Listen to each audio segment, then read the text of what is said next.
மகிழ்ந்து கொண்டாடுங்க, சந்தோஷமா இருங்க, சமாதானத்தோடு நாளை ஆரம்பிங்க.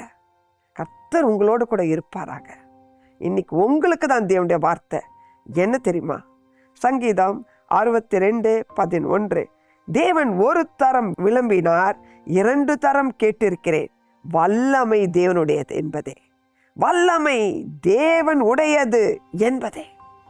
வல்லமை உள்ள தேவன் உங்க தேவனா இருக்கும் போது எதுக்கு துக்கத்தோடு இருக்கணும்ல? ஒரு வாட்டிக்குள்ள 2 வாட்டி, நம்ம எத்தனை வாட்டி நம்ம கேட்டுக்கொண்டே இருந்தாலும் வல்லமை கர்த்தருடையதுதான். ஹல்லேலூயா! வல்லமை நம்ம தேவனுடையது தான். அந்த தேவனே உங்களோட இருக்காரு. அவர் உங்களுக்கு வல்லமையை தரமாட்டாரா?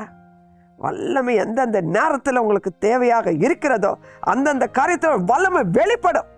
கட்டலாம் உடையும், பலவீனங்கள் நீங்கும், சத்ருவின் கோட்டைகள் தகர்த்தப்படும், ஜெயம் உண்டாகும். கர்த்தர் உங்களை ஆசீர்வதிப்பாராக. ஆமென்.